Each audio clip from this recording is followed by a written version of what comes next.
Welcome to another episode, Pound for Pound Boxing Report, episode 386. I am your host, Michael. Joining me, per usual, Gail from nyfights.com, Daniel from Ford Boxing News and the Inscriber, and back again, head of media relations, senior writer, the OG of Three Kings Boxing. Bo, what's going on, lady and gents? Hey, here we are back again. So nice. We decided to do it twice with Bo on board. Yeah, Yes. absolutely. Absolutely. For those who are new to Three Kings Boxing, that's damn, my bad, Bo. My bad. Got Three Kings Boxing on the brain. For those who are new to Pound for Pound Boxing Report, uh, Pound for Pound Boxing Report live YouTube show, podcast, blog, site discussing all things boxing. The motto is when boxing is good, we will talk about it. When it's bad, we will talk about it. Bottom line is if it pertains to the sweet science, it will get discussed. For those who want to find out any and all information about Pound for Pound Boxing Report, the site is the place to go to. P4pboxingreport.com. If you wish to email us with suggestions, questions, etc., you can do so. P4pboxing at p4pboxingreport.com. On the site, if you do some navigation, you can check where to find the show on all social media platforms. The link to the YouTube channel, the links to the Facebook, Twitter, Tumblr, IG page. Also links to where you can find the show all over the podcast realm, wherever RSS feed distribution platform, be it Anchor, be it Apple Podcasts, be it Google Podcasts, be it Spotify, anywhere and everywhere else in between, with the exception of Amazon. Also on the site, links to where you can donate. Since we are technically in the giving season, if you have some spare change from after your upcoming holiday shopping, or while you do some holiday shopping, please bless us by slipping some coin to Pound for Pound Boxer Report. Doesn't matter to us. $1, $2, $5, whatever you can spare. It'll help the overall production. Behind the scenes, if you're checking us out live or on later date on YouTube, make sure you hit that like button. Make sure you hit that subscribe button. It'll help the overall algorithms and get us closer to being monetized. And last but not least, given that this is the holiday season, if you're looking to keep your weight down of doing all that eating, please check out the link to Beachbody On Demand. Beachbody On Demand, all programs for all fitness goals and interests. If you're looking to do some weightlifting, uh, please check out Lift 4. If you're looking to some hardcore, intense functional training, please check out 6 Weeks of the Work. Whether it's Bar Blend, whether it's Morning Meltdown, the P90X series, particularly P90X 2 and 3, still work, still on point. So is the Insanity and Insanity Asylum series. At the very least, check out the free trial on Beachbody On Demand. And if you decide to click on the free trial for 2 weeks, you get free access to any and all programs on Beachbody On Demand. Let's get things going. Instead of doing the usual spiel of fight recaps, news, and fight previews, I want to switch things up. Received some uh, disheartening news earlier today. I wrote an article about this for Three Kings Boxing. Please go to threekingsboxing.com, your source for pure, unadulterated boxing information. Shout out to the entire 3KB crew.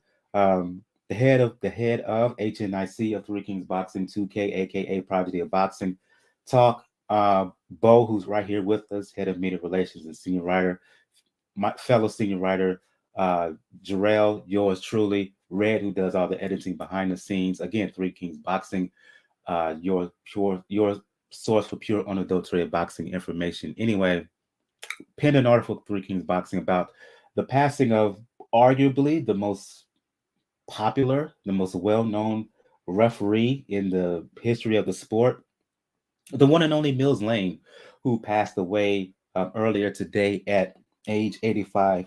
Wanted to take some time out here to pay our tribute to Mills Lane, infamously known for his "Let's Get It On" line at the end of his ring introductions. Was the referee for that infamous second fight between Holyfield and Tyson. Um, Refereed over 100 world championship fights. Get the conversation started with you, Gail, and then Bo and Daniel, you can add on your thoughts, memories on the life of referee and fight judge. Not just fight judge, but judge in real life, one Mills Lane. And going back to his very beginnings, was a fighter himself. which Yes. definitely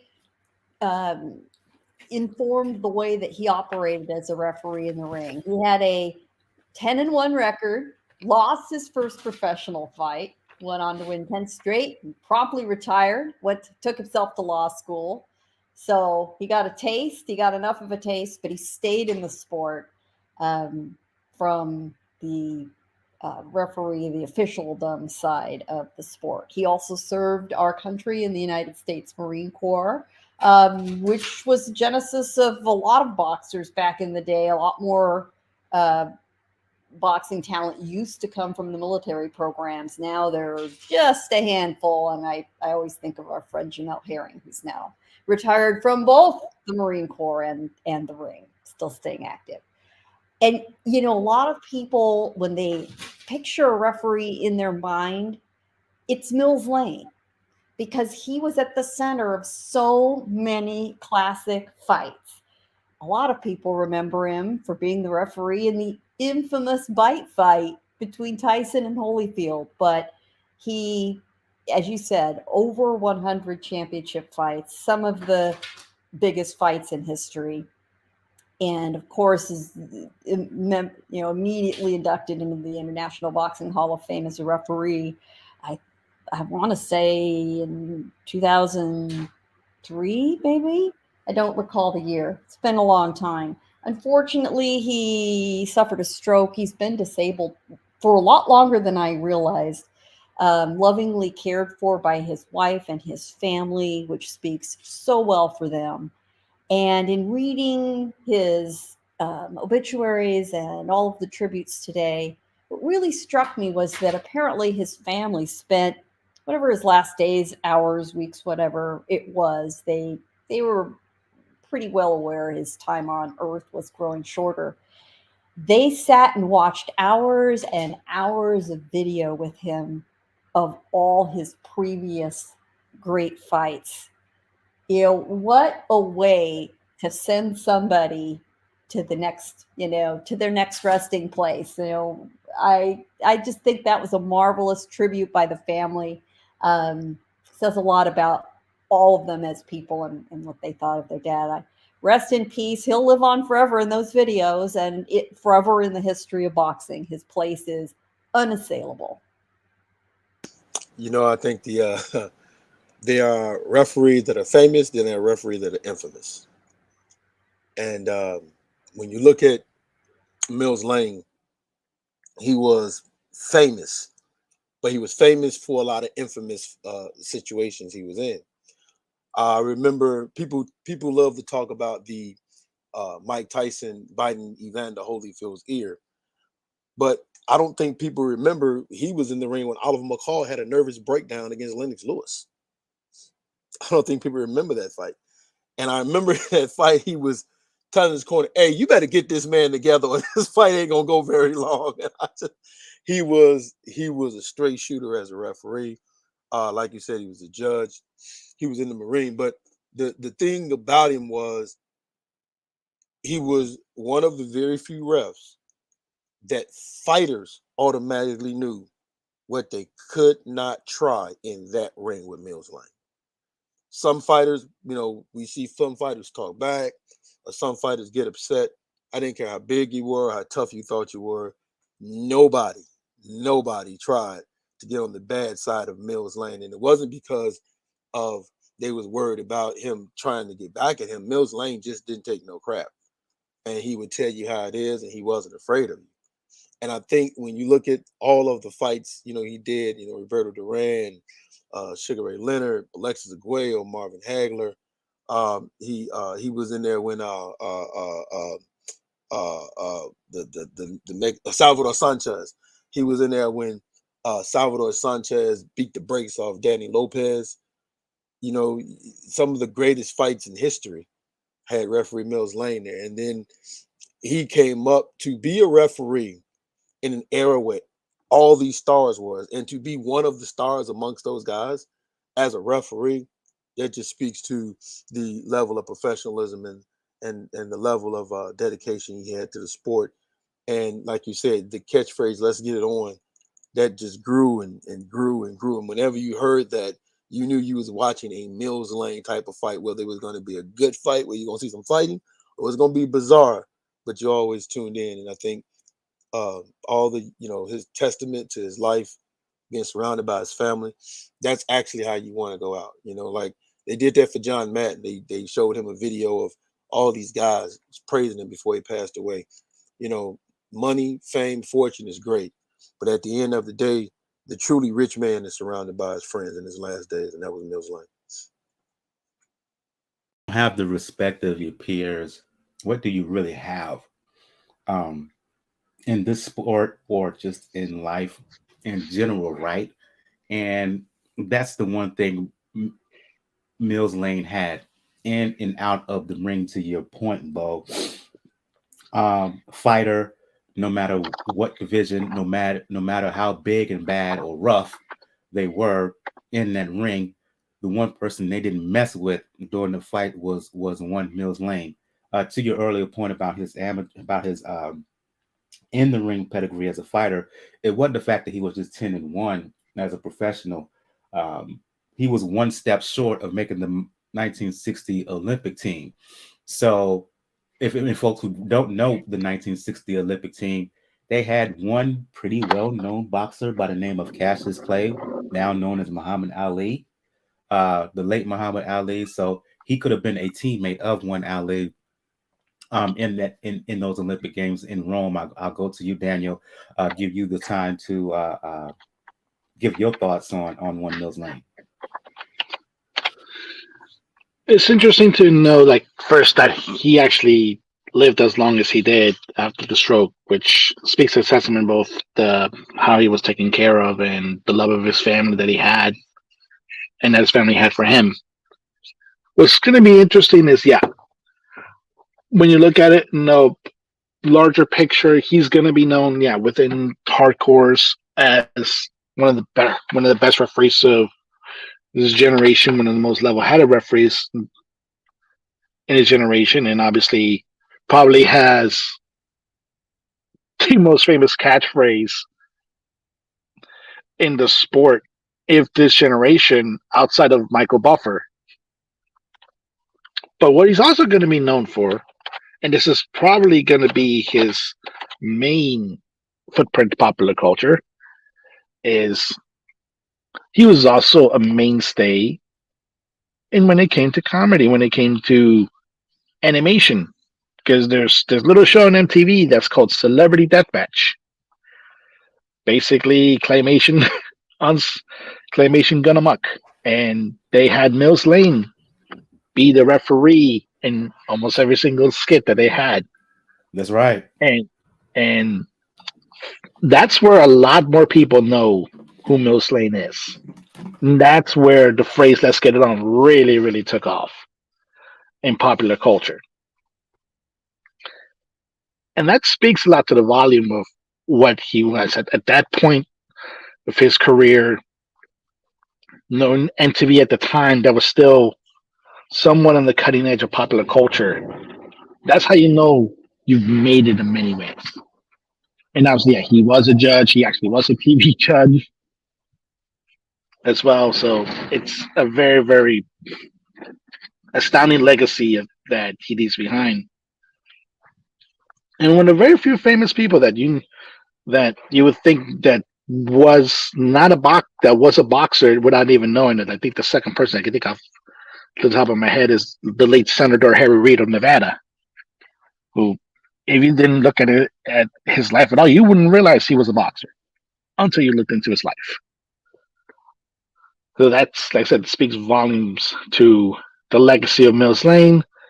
My condolences to his entire family, to fans, and to the referee community, because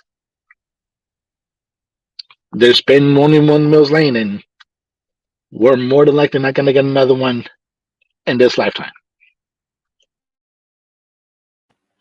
the kind of tough guy style that you see some referees try to employ. You can't convince me they didn't get it from watching Mills Lane in action when some of these modern day referees now were kids.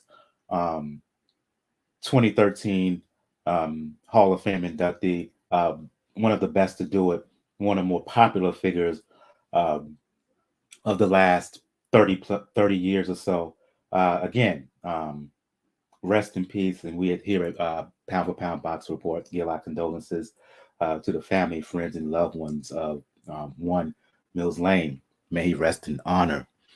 Let's move on to from that sad point, that sad note opening of the show, and get to some fights here.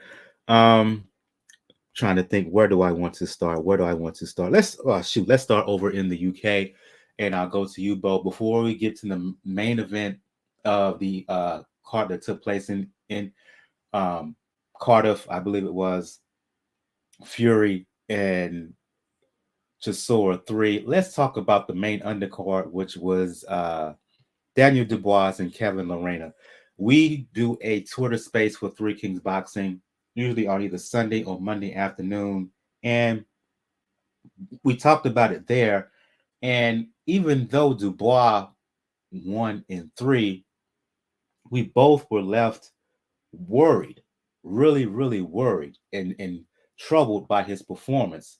And I'll ask the same question to you. I'll say the same thing to you that I said when we did our Twitter space yesterday, right? Knocked down 3 times, Dubois? What is Dubois doing getting knocked down if he's the caliber of fighter that people uh, bragged about or touted him to be, a guy who quote unquote has a world title? A guy of that stature should not have went through that kind of hell that he went through against Kevin Lerena. Disconcerting to say the least, his performance. I think one of the things that keep in mind, Kevin Lerena was a cruiserweight. He was a ranked cruiserweight. Now, he hadn't really beat anybody. He was a ranked cruiserweight. And if Kevin Lerena had, I want to say, a higher ring IQ, he would have came out in the second round and immediately jumped on Dubois. Now, in Dubois' defense, he got hit on top of the head, got discombobulated. I think one time he went down was on his own volition, but Dubois is very lucky that the fight was in the location it was in, because if that fight was here in the U.S., he just took a L because of the 3 knockdown rule, right? But I say this, though. If Daniel Dubois don't go through the adversity he went through with Joe Joyce with his eye, if he didn't go through that, where, he got criticized for quitting, he had to pick himself back up. If he doesn't go through that, he doesn't survive this moment. So credit to him for that.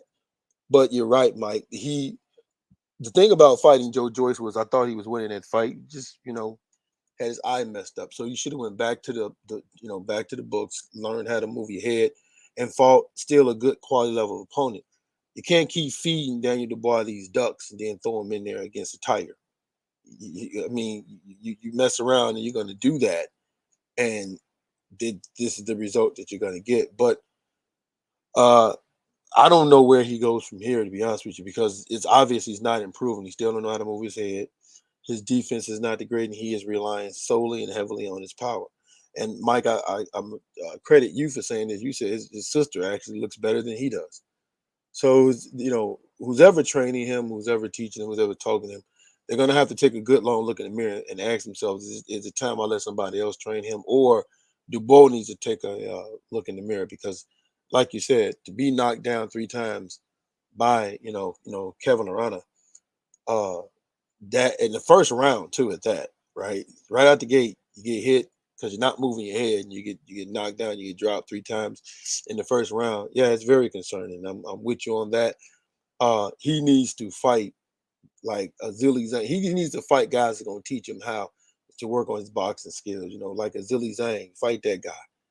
F.Ed Jagba. You got to start fighting some of these guys that's going to help improve his skill set. Let's leave the top tier heavyweights out of this, Gail. Your Furies, your Wilders, your Joshuas, your Usyk. Um, those fighters, right? Your Joe Joyce, who beat him earlier, stopped him.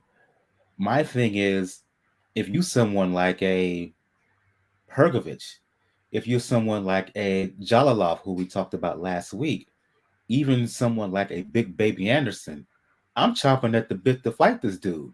My question is, has he really progressed? Not based on this performance. No, the one thing I will say in Dubois' favor is, he got caught with that shot early up on the temple, and it does destroy your equilibrium. You get up and you don't really know which end is north, which end is south, where's the canvas, where's the sky.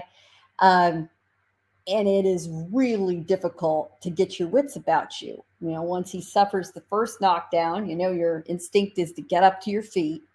And then you think, oh boy, I'm really not really very steady. He was very wise. He made two good decisions to take a knee and avoid getting a beat down. Bowie didn't get hit in either of the two subsequent knockdowns. He took a knee deliberately both times. It's the first round. You got to get to the bell. However you do it, the damage was done. Whether it's a 10-9 round, a 10-8 round, 10-7 round, you need to get to that minute. See if you can gather yourself and get busy. To his credit, he did, pull himself together. He wasn't completely together, but he wasn't wobbling all over the place like he was in the first round and the second. But boy, did he get a major assist from the referee, maybe from the timekeeper. It was hard to tell. Watching at home on the broadcast, you could hear the bell, but not see the clock start. And I noticed the clock started very delayed. Which of those was correct? Was it a broadcast error that I was hearing and, a mess up in synchronizing audio and video, or was something wrong in the arena? Not being there ringside, it was really hard to tell. It didn't look good. Not a good outing for Dubois, who was supposed to wipe the floor with Lerena. Lerena, however, let Dubois off the hook. He should have unloaded when he saw that. If he had a mean streak, he would have stopped him. Absolutely right. He should have bum rushed him. He should have leaned on him. He should have tried to press him into the ropes and just blasted away. That was an opportunity you are not going to get handed twice. He is going to regret that for the rest of his life. He woke up in the middle of the night and the next morning thinking, damn, I had him. I would like to see what Lerena can do in the future. I'd like to see him again. I do think he got treated badly, and I hope someone else will give him a chance. But he better not make that mistake twice. And you're right. If I'm Philip Hrgovic, I'm all over that. If I'm Jared Anderson, I'm all over that. He showed us his vulnerabilities against Joe Joyce in a fight we all thought he was going to win, and he didn't. This did not help his stock much at all. He's got a lot to prove. 2023 is going to be a critical year for him. Is he a player in the shifting positions in the heavyweight division?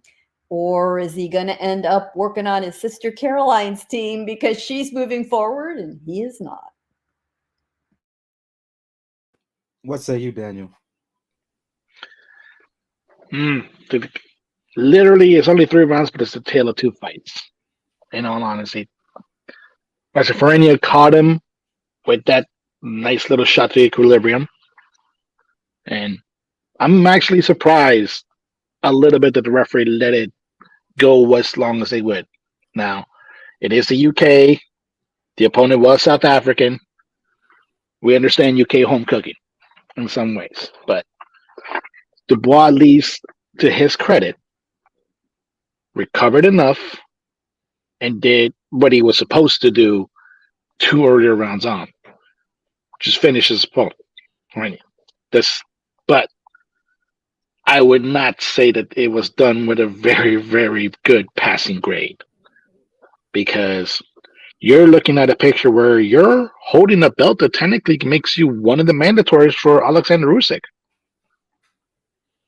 And this fight absolutely gives no confidence that you would even be a nuisance to Usyk.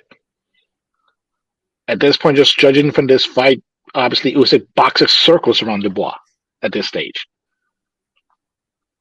Boxes And circles, he stops him. realistically, yeah, he may have the power to do it. But either way, it's still going to be embarrassment. And if you're going to look at it from a domestic standpoint, where where two people are under Frank Warren, and you know which one is going to be is going to hand the other. That little rivalry he kind of has with Joe Joyce, he's now getting far behind in that, because Joe Joyce, even as he's older, looks to be the much surer bet, to be at least a credible challenger to Usyk than Dubois is at the moment.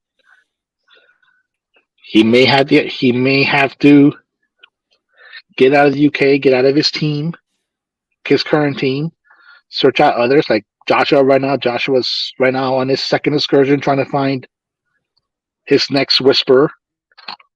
Daniel may have to do the same if he wants to remain a player in this division, because you guys mentioned it. Jared Anderson, he's going to be gunning for him if he gets a chance.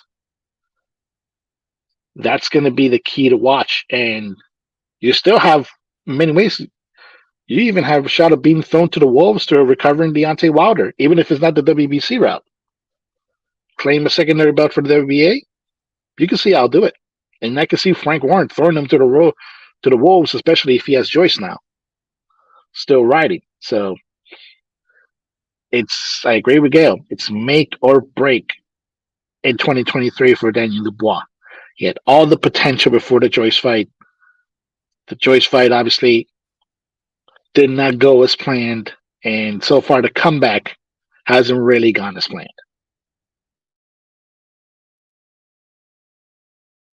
Transition over to the main event, which was the trilogy between Tyson Fury and Dereck Chisora. Fury, of course, making his return to the ring after his quote-unquote retirement after the stoppage of Dillian White back in April. I'll go back to you, Daniel. I'll give everybody in this. Look, the fight went pretty much as everyone thought it would. He beat up and he punished Chisora, stopped him in 10. I thought the fight should have been stopped earlier. I was watching it at work, and I was chopping it up with Bo and the rest of the Three King staff in the private chat. I was like, why is this continuing? Why is this going on? This is ridiculous in my opinion. He was a punching bag, right? The thing that got most folks' attention was not just the fight, but what happened after the fight. Fury called Usyk to the ring, and Usyk, he did what you were supposed to do as a fighter, what you're supposed to do as a champion. He went ringside, stepped to Fury, got in his face. Joe Joyce, I wasn't mad at what he did. He was in the building. He wanted a piece of the action, and then he got into it. Fury got into it with both of them. And whoever wants to talk about it, do so. But for me, I loved it. I wasn't mad at what Fury did. I wasn't mad at what Usyk did. I wasn't mad at what Joyce did. What did Andre Ward say during the fight? Usyk, he understood the assignment. That's what you do as a fighter. Bring it on. Bring it on. Bring it on from all parties. Oh, yeah. This was great. Personnel. Yeah, they were great. They both played their roles perfectly. They're both big personalities. I mean, that's what we want in our heavyweights, right? And that's right. Not just heavyweights, but any and all fighters. Yeah, but especially the big guys need to have big personas, and they do. They get it. What I really like about both of them is the sense of humor they have about the whole thing and about themselves, which goes a long way with me. And, they'll have fun with this. The lead up will be epic. Just looking at Usyk's face as Fury decided to let it rip, with those buggy eyes he's got. He played it perfectly. And I will say this, to his credit, he's a much lower key personality, but even Joe Joyce got right in on it. Good for him, because he's the understudy. Let's face it, everybody. If something doesn't happen with Usyk, Joyce gets the assignment. And I think that we will see Fury fight Joyce before we see him fight Usyk. Mark it here. I go to you, Bo. Say what you want about Clarissa Shields. Uh, Part of the deal with her and Savannah Marshall is when the fight was made and when they called each other out. Again, they understood the assignment and they stepped to each other, right? Same thing with Mayer and Bumgardner. Same thing with Serrano and Taylor earlier this year, right? Um, in other instances throughout history, when a man or a woman challenges you, you meet and you accept that challenge. Hard stop. Again, they understood the assignment and they stepped up and responded.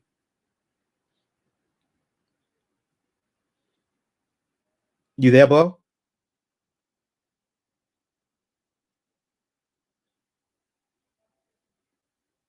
I think Bo's not there anymore. Daniel, Gail, you want to comment anymore? Oh We're yeah, good. this was fun. Sorry. You want to get the game? Go right ahead. All right. No, this was what everybody likes about the heavyweight picture. Everybody's trying to gun for it. Now, Tyson Fury did what he's supposed to. He had to call out the guy who has more belts than him. Even though, like I said, in my personal opinion, he will never fight that man because he knows Usyk can beat him. So he's not really going to risk that. But he has to do the typical Gypsy King bravado. Joe Joyce, on the other hand, that is a very interesting fight, whether it's for Usyk or for Fury, because yeah, Fury is very mobile for his size. Yes, he can dodge somebody in his size. He can lean on somebody. He's learned how to Klitschko lean. But I don't think he's really done it against somebody that is as country strong as Joe Joyce is, who has shown that it doesn't matter. He's just going to keep coming. And he's not going to throw over the band. He's just going to be slow, methodical at his pace. That's going to be an interesting event. Now, whether Joyce chooses that route or if he chooses to go the route with Usyk, which could be more lucrative money-wise, but probably a much higher risk of losing than with a match against Fury at this stage. It's what the fights is what the fighters are supposed to do. When you know you have the men at the top, it's what we were asking the lightweights to do, like for 2 years straight, and we saw how that turned out. With the welterweights, we're seeing how that's turning out. There's few divisions that are actually going to do it, and heavyweight by default might actually be one of the divisions to do it, which is actually a good thing when you're thinking as an American boxing fan, because obviously we're still in the United States. Heavyweights still dominate the conversation. Let's see, Bo, are you back? Are you there, Bo? I think he may be going through some technical issues. We hope to have him on, have him back, get him back on. Let's move on. Let's move from the UK to Arizona, Glendale to be specific. I'll go to you on this one specifically, Daniel, because I want to focus more on the main event of this DAZN card, which was the trilogy between Gallo and Chocolatito. But on the undercard, there you had Julio Cesar Martinez defending his title, flyweight title, against Samuel Carmona. And yeah, he won by majority decision, but I'm watching it and I'm not impressed. Just like I think that I used the word regression when it came to our discussion about Daniel Dubois. I'm using that same word when it comes to El Rey Martinez, right? When he first came on the scene, and against Charlie Edwards, and was on the verge of winning that title, but he was disqualified. And then when he eventually Martinez won the belt against Christopher Gonzalez, and even during his first couple of title defenses, Martinez looked like he was going to be an up-and-coming killer in the low weight divisions, but injuries, right? Issues making weight, and there's more. His style is more vulnerable. He's shown some more vulnerability, some more weaknesses in his style, coming off of the beating that he took against Roman Gonzalez earlier this year. I'm beginning to wonder, Daniel and Gail, from a physical standpoint, Hey, so even though he's in his mid, maybe late 20s, is he already on the downslide of his career? I wouldn't call it a downslide.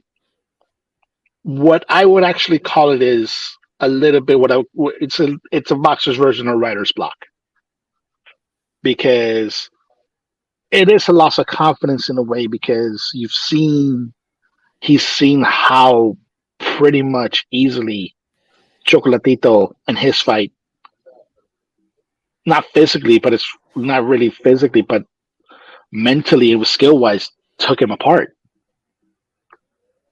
And that's going to weigh in on a young fighter who was looking at Bam Rodriguez and figured I could be the next person to do what Bam did. Obviously, that didn't happen. And now you have a scenario where he had to rebuild his confidence. I also think that this is his first fight under the Reynoso camp as well. And if it is, like I said, my old adage is you have to give a fighter 3 fights with the new trainer in order for them to fully acclimate into the style. But you could tell he needed a fire to be lit under him. And he did get into it late. Now, one thing he got lucky for, because early on the fight, first 4 or 5 rounds, Carmona was outboxing him and was winning just based on skill. It took an injury to Carmona where he didn't want to throw his right hand for a good portion of the middle rounds for Martinez to get back. He's not going to get those many lucky chances in future fights. So he does have to figure things out in that sense as far as his confidence. But I could see him improving later on as he gets more and more into the Reynoso camp, more and more into what they want to do, what they're asking him to do.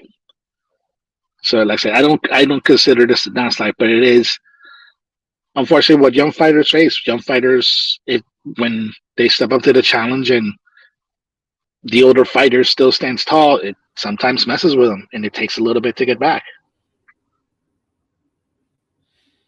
Gail, Bo, what say y'all? Martinez is learning a new language. He is working with a new trainer. I do think they'll be a good fit eventually. He's got the offense. He needs to develop some of those finer skills. He did get lucky with Carmona, though.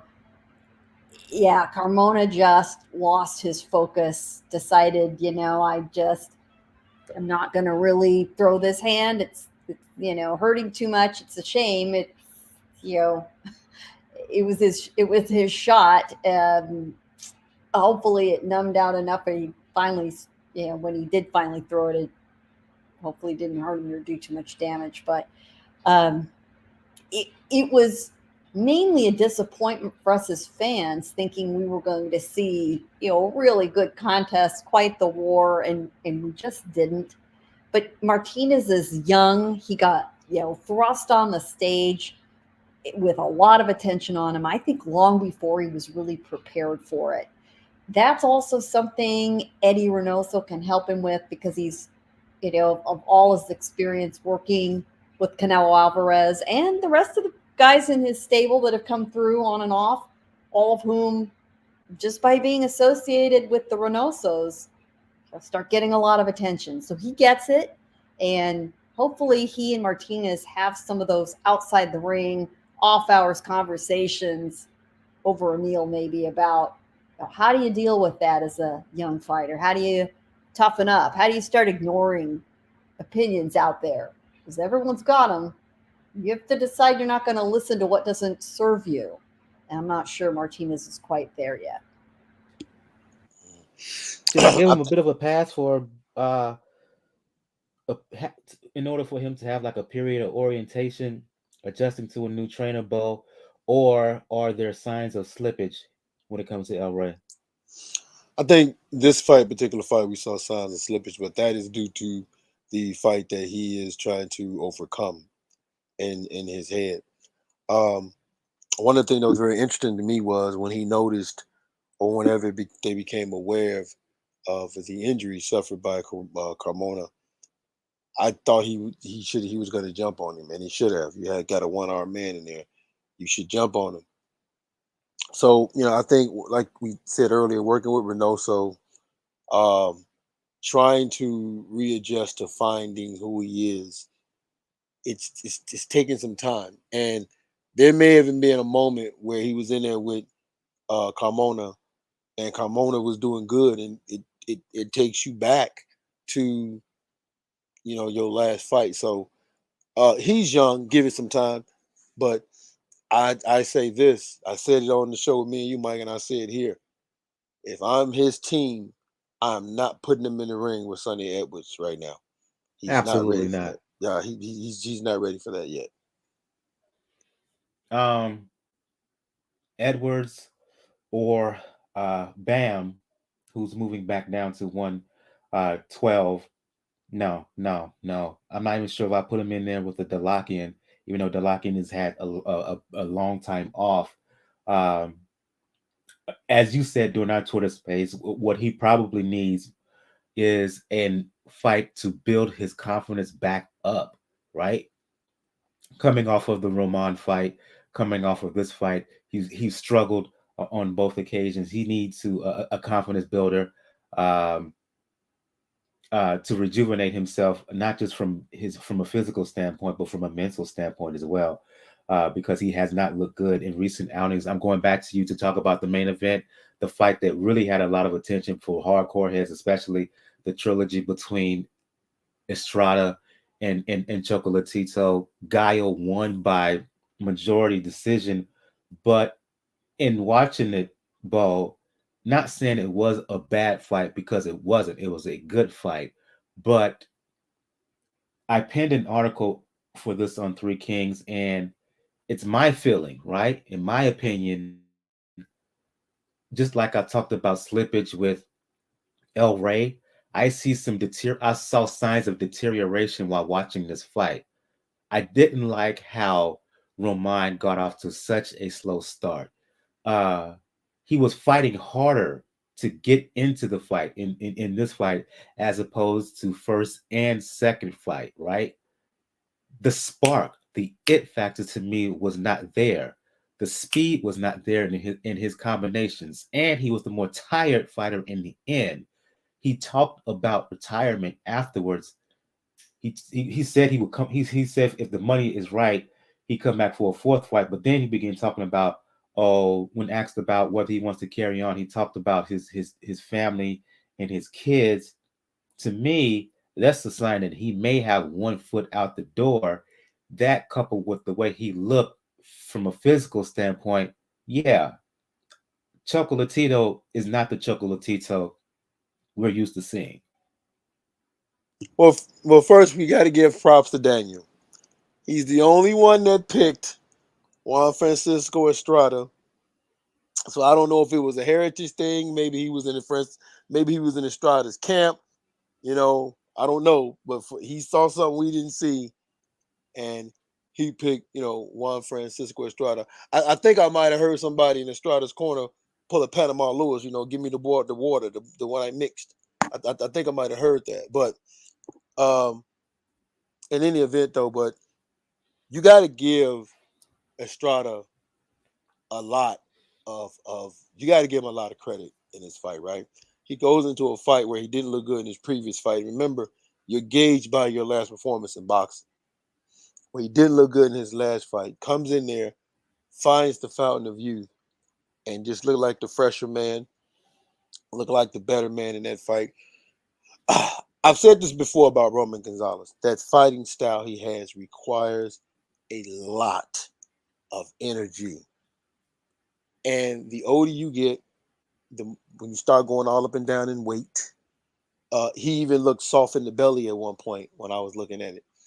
You have to take those things into consideration. And when he made the comment, and this is where I agree with you about, is he going to retire? He made the comment when he was asked, would you come back for a full fight? He said, yeah, if the money's right. Then he talked about talking to his family and talking to his kids.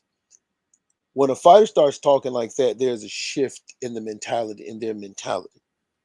And when a fighter has a shift in mentality, it changes who that fighter is.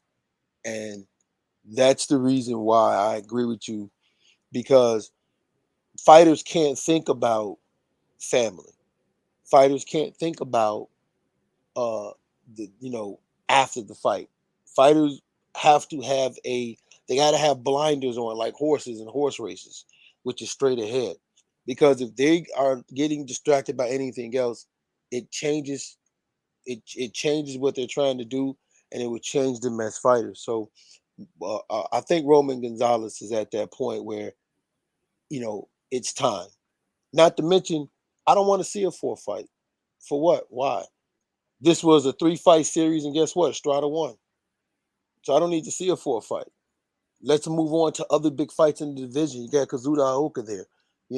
Let's move on to some of these other big fights in the division that can be made now. Let's not just get stuck focusing on these 2 guys. So again, hats off to him for the win. I think Roman, like you said, I think Roman Gonzalez, this might be it for him. I definitely think this might be it for him. I think Juan Francisco Estrada should also probably maybe think about walking away. If he's not serious and 100% serious or 100% into boxing when he goes against the Kazuda Iokas, the Junto Nakatanis that's in that division now, then maybe he should step away. Now it's probably a good time for both of them. But a 4th fight, that's just not something I can't. There's no point to it. We don't need to see it.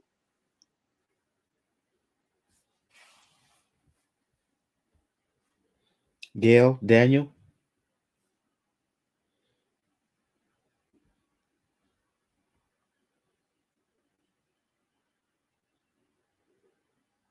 Unmute your mic, Gail, Daniel. Either one of you. Well, all right, that'd be my turn. I put it on Twitter when at the end of the fight. Watching a trilogy like this, it's a privilege. It's one of the best privileges that you can have as a boxing fan, because all 3 fights were close. All 3 fights, you can make somewhat of a judgment as to who won the fight, and you saw the story. Unfortunately, it's a combination of age and may a little bit overtraining that happened when on Chocolatito's side that cost him the early rounds that he needed to win the fight. Now, Chocolatito has started a little bit slow, but this was 1 or 2 more rounds more than what we're used to as far as him getting his motor going. And outside of the first round, which we understand that was like the feel round, the respect round, we completely understood what we completely saw Estrada look at the situation and say, I need to jump on this now. I cannot allow any doubt in these rounds, which is what he did. He outboxed.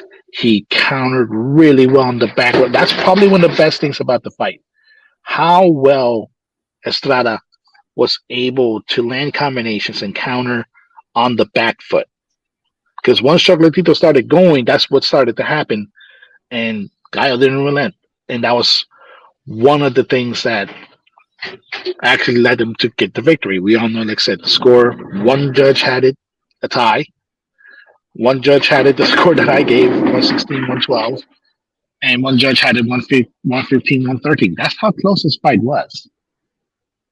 And yeah, I can hear Bo. I know I can understand Bo's argument about not wanting a 4th fight. There's got to be something to move on in that sense. Now, the only question that I may have is when it comes into this, if it's the right amount of money, And with these fights being so close, it wouldn't hurt just to see one, just like I said, one more time. If Kazuto's still busy, and like I said, there's a slight chance that it might not be Kazuto that's gonna be facing him. And if the Maloneys aren't fully back up, and if Bam still decides to be in 115, be in 112, it is going to be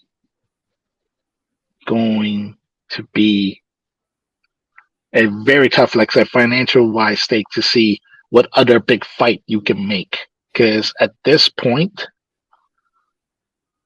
you have to look at, when it comes to both men, what's the best financial shape of this fight. And right now, outside of Kazuto right now, I can think of the top of my head, the best financial chances is each other. It may just be, it could be one more time, but it also depends on what Chocolatito wants to do. It was true. His first fight where his kids were there, and if we all been around, we know his kids have been asking him to retire for a good while now. So we have to wait and see. Yeah, Daniel made exactly the point that is on my mind. The very first fight where Chocolatito's kids have been ringside, that was not random. He sees the writing on the wall. He's been around this game a long time. He's in the second half of a career we never expected we'd ever get after that devastating knockout by Sor Rungvisai. I was ringside for that, and we're probably the only knockout that shocked me more in person was Pacquiao by Marquez in the fourth fight. And I agree. I don't need a fourth fight.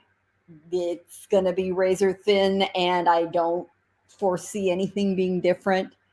I think sometimes as fans, we ask too much of fighters who've already given us more than we could have ever asked for. Chocolatito has nothing to prove. He's a lock for the Hall of Fame. He finally, at the back half of his career, is making the money that he should have been earning long before now, and has done so much for all of the smaller division fighters coming up after him to get taken seriously, to get those main events, to get fans beyond just us hardcore, crazy-ass boxing heads to pay attention. That legacy, I don't know if we'll ever really be able to match that legacy. There are going to be generations of smaller fighters who owe him a thank you, along with all of his dance partners all through the years. So if he says goodbye here, I wish him well. If anything, maybe he does maybe a homecoming type fight in Nicaragua or something that's really for his inner circle, for the fans, for his country, for which he's, very devoted to. And wherever he goes, he has nothing to apologize for. He has nothing left to prove. It wasn't really the fight that we hoped for, but we're lucky that we got it at all. And I think that's Gail's dogs in the background barking, saying, "Yeah, it's time for him. It's time for Chocolatito to seriously consider calling it a day." Well, that's my old boxer. She knows. Veteran boxer is calling on Chocolatito to right. Pick up a nice, comfy, warm spot on the couch along with her. Yeah, and shout out to Bon Wee Wee for commenting in the chat. If you have a question for us in terms of any of the topics, any of the fights that we've discussed so far, please do so. Let's just say Roman indeed decides to retire. What fight would you like to see for Estrada moving forward? I think Daniel mentioned Ioka, right? He has a fight against Franco, who's the interim champ, who's the regular champ, WBA. That fight on New Year's Eve. Ioka has talked about wanting to fight Estrada in 2023. I think both you also mentioned Juto Nakatani. There's other fighters at 115, 112 range. Sonny Edwards, he's calling for smoke. Whoever at 112 or 115. In terms of the future of Gallo, what do you see him going?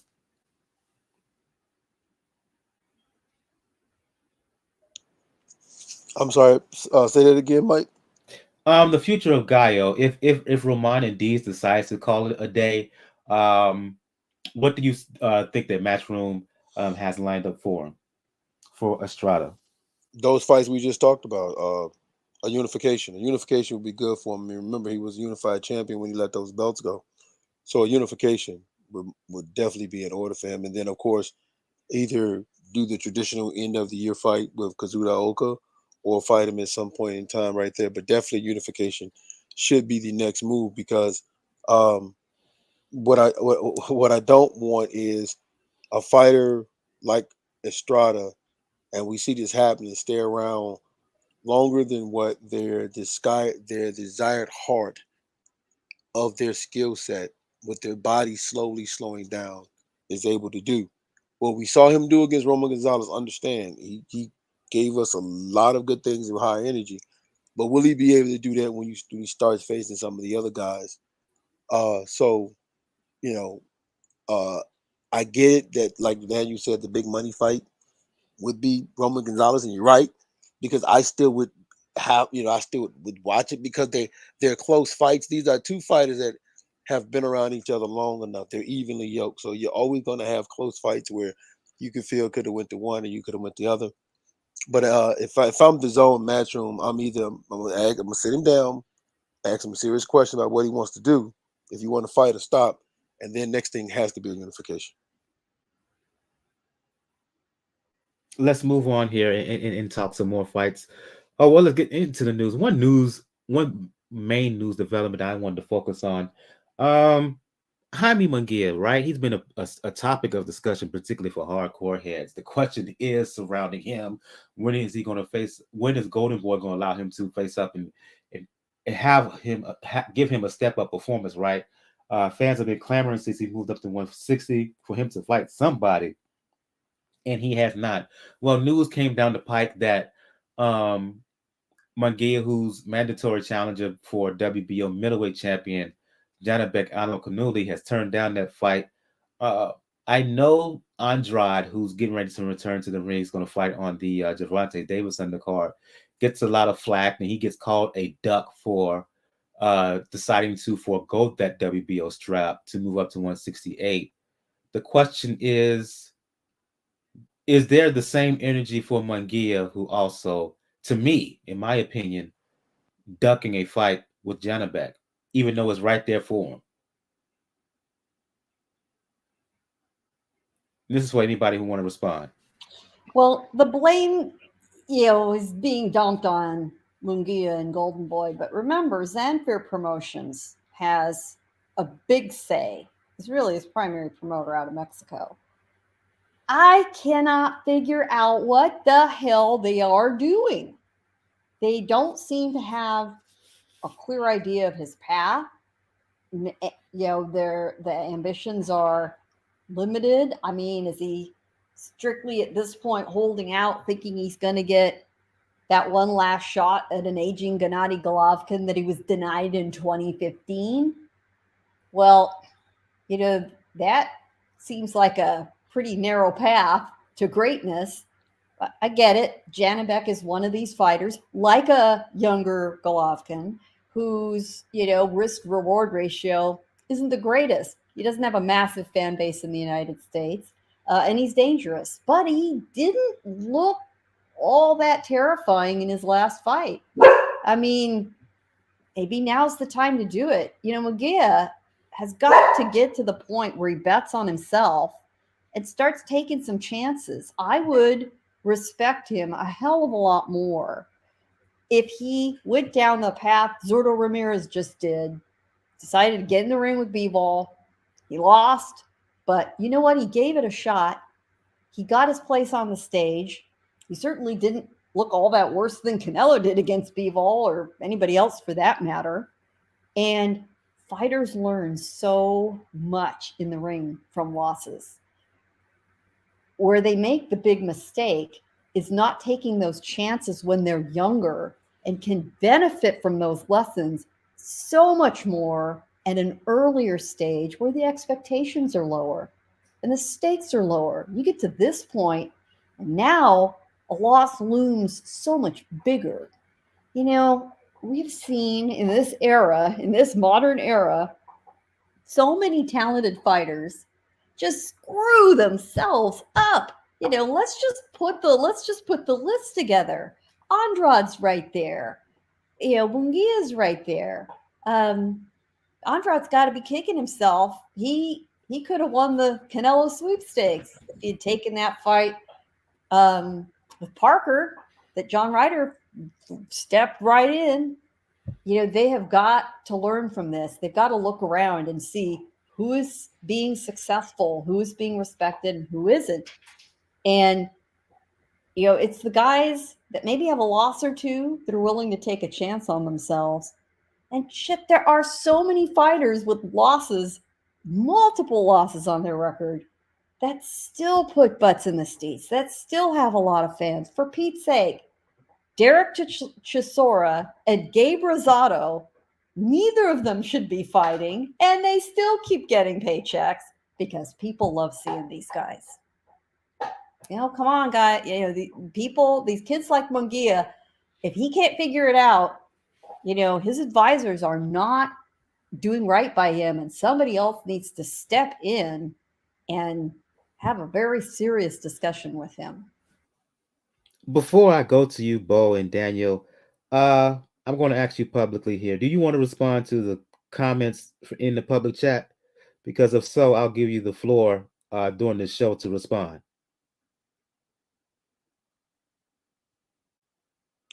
Go ahead, Daniel. I'll go after you. Let me look at the chat right quick. No, this is for Bo specifically because his name is being mentioned a lot. That's why I was asking, do you want to respond or do you just leave it alone? Ask Mr. Bo why he has Loma. Hold on, wait a minute. Why he has Loma in his because top? he seems like he seems like he wants smoke.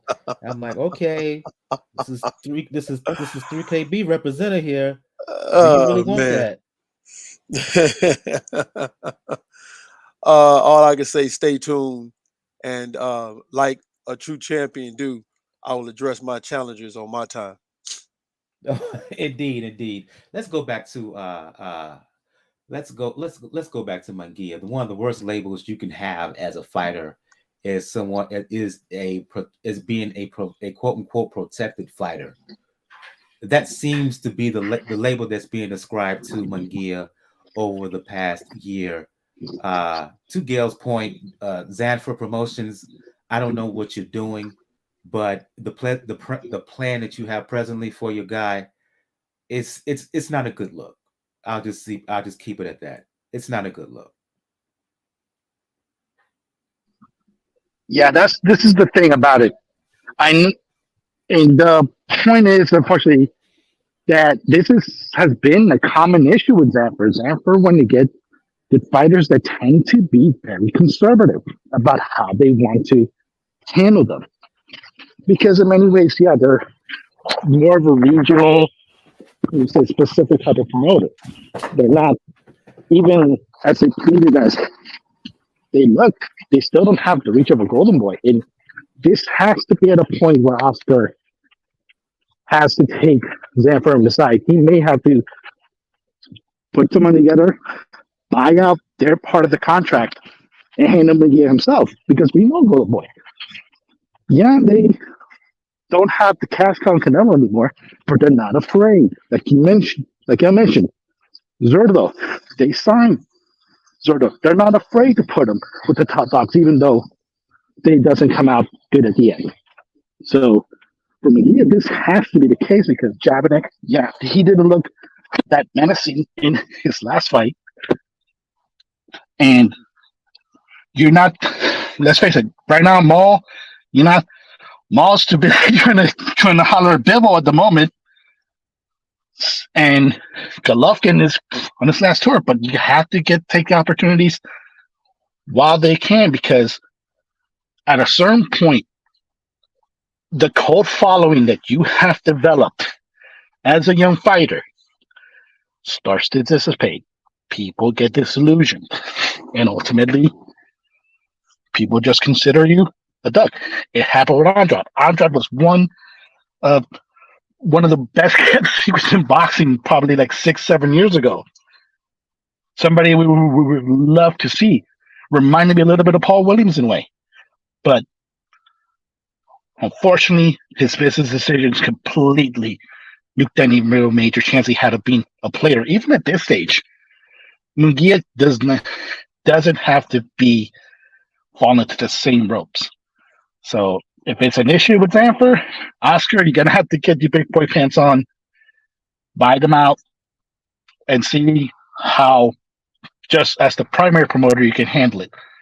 If it's Munguia's circle asking this, I'm very disappointed.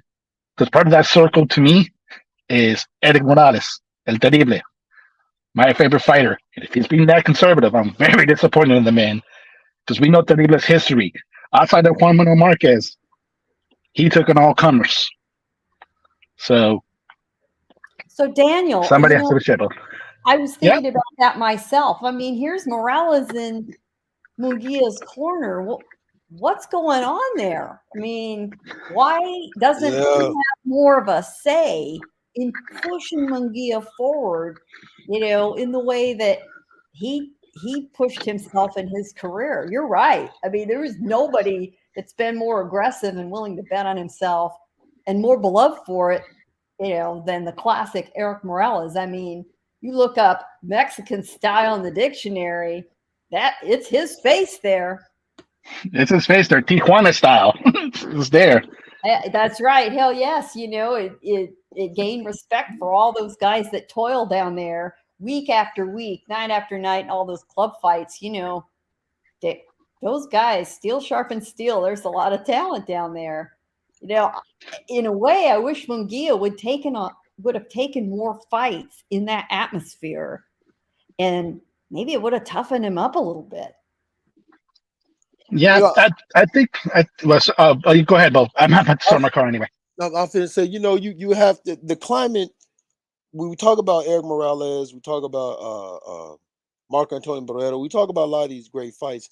Understand the climate was different, and what I mean by the climate is it wasn't social media where if you take this loss, you're done as a fighter. You didn't have that back then, and that's what these fighters are faced with now. If you take a loss, you're done. So they will assess risk versus reward. If I lose to Charlo or Gennady Golovkin, it's better to do that than to lose to a Janibek that doesn't bring a lot of value, right? Just kind of like I remember because Oscar took a lot of risk. Once he left Bob, he took a lot of risk. But then he moved Canelo in a different way. The only time he let Canelo take a risk when he fought Lauda. And then he started moving him in a different way. So I think a lot of that has to do with the climate that we're in. Because look, Oscar De La Hoya said himself he didn't look to make this Williams Zepeda fight with Shakur Stevenson because he wants to build Zepeda's profile, right?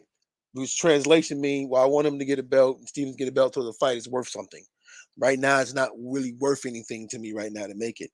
And that's what you're faced with in today's boxing is that climate, the social media climate of if he loses a fight, we'll automatically assume, he's not the goods, he's the bum, and he's all that. But I will say this, and I agree with you, Gail. You gotta throw that fighter. The reason why fighters became great was they was thrusted into that moment. They was thrown into the fire, and it was okay. We're gonna drop you on this frying pan. Are you gonna cook like bacon, or are you gonna dance like grease? And unfortunately, the climate we were in today.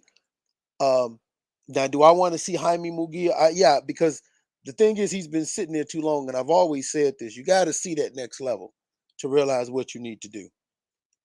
Every fighter, you have to see that next level to realize what it is you can do, and that's the situation with Jaime Munguia. You need to you need to get in the ring, and you need to see that next level, even if you take a loss, because the one thing we know about boxing, yeah, you might lose, and people might say you've been exposed, but you can always come back. That's the beautiful thing about this sport. You can always come back, but they're so afraid of losing what they've invested heavily in their fighter because of the climate of, if he takes a loss, he's been exposed, he's been, he's, and all of these things, versus like people like us that are like, hey man, y'all got to do something with this kid because we're tired of seeing him fight these fighters he's better than, but we're old money. It's that new money that they're worried about losing. You was wanting to say something, Daniel? Yeah, I was trying to say maybe the situation, maybe that there is not probably seen that option is he has gone through a lot post his fight career. He did lose one of his sons not too long ago, so he Wait a may be minute. judging things. Ho. Okay, Bon, I appreciate you listening to the show and dot. Fair enough, but I have to say this. We haven't said one thing about Haney, about Loma, or anything like that, right? Um, what is the issue with you and Bo? He hasn't said one thing to you badly, anything this evening. Why are you trying to call out my brother in this way, right? Hey, Mike, don't worry about it. He be doing that when we be on Prodigy or Boxing Talk. Okay, He be doing that. Don't worry about it. He good. okay. He Because good. I thought it was like something super personal here. I'm like, Nah, he I good. can't let him come at my brother like this. Nah, he good. All All right, right, okay, so proceed on, Daniel. it's all fair play. Yeah, it's all fair play. But like I said, Felipe did lose one of his sons not too long ago, and that may affect the way he's looking at situations where he himself could be more risk averse in that front. And Bo's right. Unfortunately, fans like us, yeah, we're old school in the sense of the fact that we want to see guys tested. We want to see the best fight the best. But one of the side effects of the Mayweather era has been people have thought about more about the business of boxing than the sport of boxing. And yes, unfortunately, a perfect example of that. The kid is talented. The kid can hit, and but he does need to work on his defense.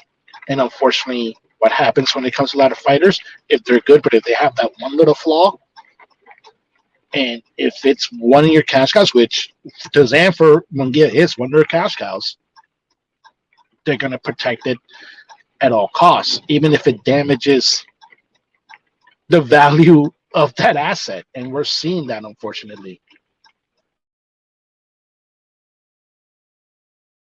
I'm gonna sub this up. I'm gonna sum this up before we move, so we can move on to preview a couple of fights and shut things down. Yeah. I don't understand what Team Munguia is doing. I don't understand their modus operandi. Their long term strategy, short term and long term. It seems like they want to fight with Gennady Golovkin, given that Golovkin, his age and how he performed off of that third fight with Canelo earlier this year. You're only going to get so far in that kind of bout. The fights to be made for him are with Janibek or even a Charlo at 106 at 160. I'd rather see him go that route. What they're doing right now is senseless, is ridiculous. And again, one of the worst things a fighter can be called is protected. And it looks like that he's a protected fighter. And this move right here, this decision, it's a duck move. There is no other way to put it. And again, I'll say Bon Wee, I wrote here in the private chat. My bad on that. It's just the way that you and Bo interact. My apologies. I'll say that to you publicly. Let's go on to some preview some fights here. And two fights. We'll make it three fights. I want to mainly talk about. Let's move to the featherweight division. I'll go to you on this one, Daniel. Josh Warrington making the first defense of his second reign as IBF featherweight titleist against mandatory challenger Luis Alberto. I'll be honest with you, I'm not that familiar with Alberto. I've seen some film. I've seen some film of him over the past week or so doing some film study, and I know Warrington. He won the belt, beating Kiko Martinez, stopped him, but in that fight, he broke his jaw. Given what he went through against the Mauricio Lara fight, particularly the first one, right? He's favored to win, and he should win. But I'm like, okay, is there some physical deterioration on his side, right? Because coming off of a broken jaw, he's had injuries in the past throughout his career. He'll win here, but there's still some question marks in my mind. I can't get that Mauricio Lara loss out of my head, no matter how he performs in this upcoming defense against Lopez. Exactly. Now we know this IBF. This is a mandatory. The mandatories don't always pan out, but sometimes they do. But this is the situation with Warrington, unfortunately. And with Eddie Hearn, like when he fought Mauricio Lara, it wasn't supposed to be that type of a fight. It was supposed to be there's a quick title defense, make things easy, make things right. But what happened? He got, like Chris Tucker said on Friday, he got knocked the fuck out. Sorry. And there may be a little bit worried when it comes into the Warrington camp when it heard that any serious challenger might actually present himself this way. Should he win this fight? Yes. Is he going to get a hometown field? Of course he is. But at the end of the day, you're going to have those questions. And those questions are not going to be answered on Mr. Warrington until you rematch Lara. As much as Eddie Hearn dreads that idea, it's the only way to shake those questions off. I'm going to split these fights up. I'm going to you. I'm going to you. I'm going to you, Bo, right? In New York City, WBC, a form of an eliminator, Teofimo Lopez, Sandor Martin. To me, this is a low-key good fight. As I said on the Twitter space yesterday afternoon, if this is a boxing match, Martin has a real shot because he is a skilled guy with good movement. But if Teofimo can somehow put some hurt on him or make this more of a brawl than a chess match, I think the power, the explosiveness, and the speed of Teofimo will come into play. To me, the power, the explosiveness of Teofimo versus the slickness of Sandor Martin, excuse me. Who has the advantage here? You know, that's a good question. Let me just say this right here. This is the fight that we wanted in the first place. I want to see Teofimo Lopez. I wanted to see him fight Sandor Martin or either Arnold Barboza Jr., right? For some reason, Teofimo has this higher than thou thought of himself to where he says things that don't make sense. When he was asked about Arnold Barboza Jr., he said, man, this guy, I'm not going to waste my time on fighting a guy who knows he's going to lose.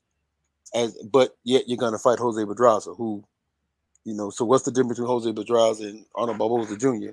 You know, that didn't make any sense. But here's the thing about Sandor Martin is Sandor Martin is a good fighter. Sandor Martin is coming off of a huge high of sending Mike Garcia into retirement. We know he's not coming to lay down. The lack of power in Martin could come into effect. But if this is the fight where if Teofimo Lopez want to convince everyone that he's gotten past that George Kambosos loss, that he's put that loss behind him, this is the fight where he's to do it in. He goes in there, and if he blasts Sandor Martin out of the way, okay, place closed, you made your stamp, there you go, right? If he goes in there and he struggles, it doesn't diminish him because Martin is good, but at the very least, he goes through something and he comes out okay on the other end. And now he can move on because, like, all right, I did go through something, but I still came out a winner on the other end. I still dug deep and came out. because people want to see that Lopez, that after almost getting stopped in the 11th against Lomachenko, came back in the 12th and put on an excellent performance. And we want to know, where's that Lopez going? And it's funny how boxing is, right? The difference of what a fight can do, right? So this is the like, and he even said himself in an article, written by Three Kings Boxing that I wrote, where he even said himself, this fight will show, will pretty much show everybody where I'm at, gauge my position in the in the junior welterweight division. Because understand one thing, the guys that's in that division right now, the Super Matiases, the Regis Prograis, and hell, even the Jack Catteralls, they present a lot of problems for a guy like Teofimo Lopez, right? They have a mean streak in them. Super Matias and Regis Prograis has a mean streak that's, these guys go from zero to high violence.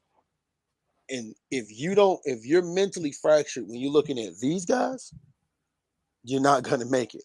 These are killer sharks amongst whales, and you don't want to get caught in between those guys. So I like this fight. I think if he wins this fight, and he, even if he struggles, but he pulls it out at the end, or if he blasts him out, I think it's good for him in the aspect of silencing the mental aspect questions about himself.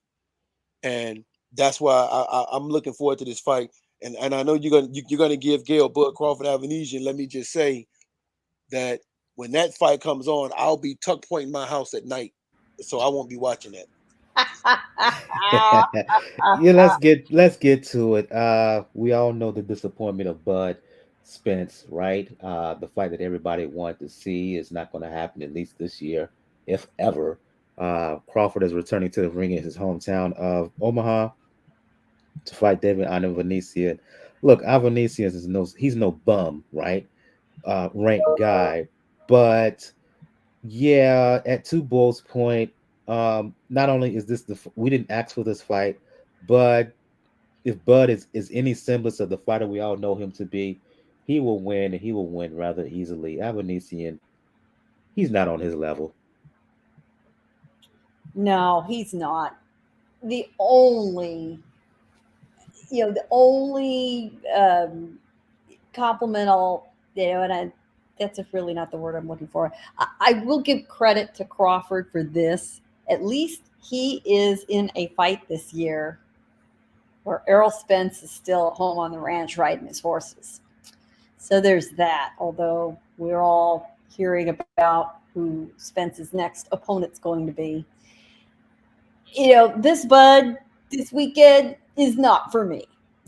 I will not be covering this fight. I had a choice and I chose otherwise. I am much more interested in seeing the ambitious young prospects from the Top Rank stable, which Bud just left, than I am to see this card. And folks, if you have looked at the BLK Prime website for where you're supposed to be handing them over your personal financial information, your credit card, your whatever, to buy that fight, I think you're going to end up in some crypto scheme or some crazy ass thing. It's sketchy looking. Yeah, it's $40. The fight's going to end up on YouTube. I just do not see how BLK Prime is going to get their money back for this. They've got to, I believe the number for them to break even is 200,000 buys. Get out of here. No, that's not happening. This is a loss leader attention getter, but a lot of these upstart promoters get in and find out just how difficult it is and how many moving parts there are to the promotion game, and they don't last. I hope everyone goes home to their families healthy. Nobody gets hurt. Everybody in Omaha has a good time. It's a hometown fight for Crawford. That's all great. Guys on the undercard get some work. That's all great. That does not mean I necessarily need to participate, and I will not. And let's end the show on that note, because I think Gail and Bo's comments pretty much speak to everybody. And I'll say it again. Nobody asked for this. Nobody wants it. The fact that Gail's bypassing that fight is an indicator of how we all feel about that.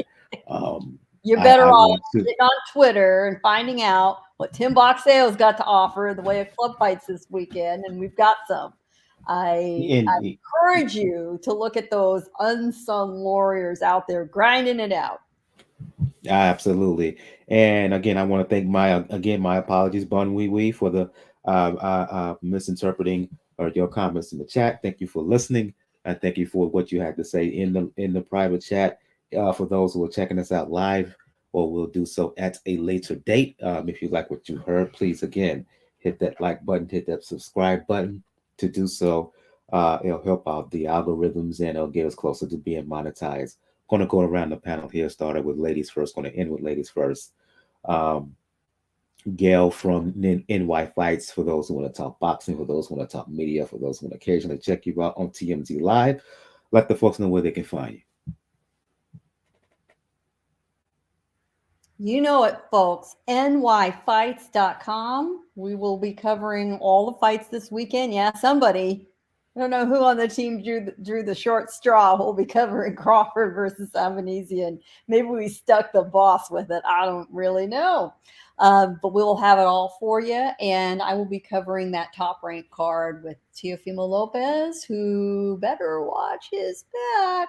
We'll see what happens. And we'll see all the fights. You can catch me on, Boxing Twitter's still around, everybody. I'm at PR Pro San Diego.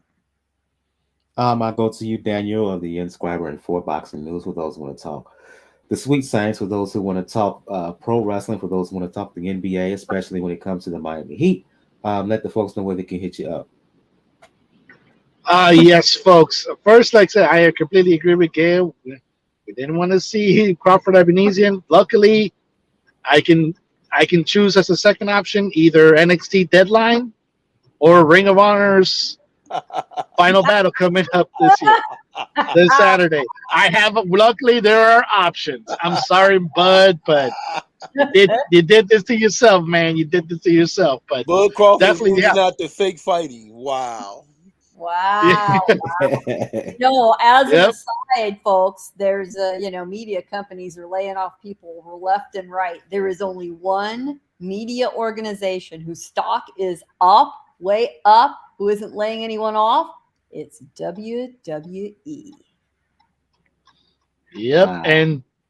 And you might actually, quick word, you might actually see not so much WWE, but the parent company, Titan Sports, throw their hat into the ring as far as being boxing promoters soon. Well, So we're going to keep an eye on that.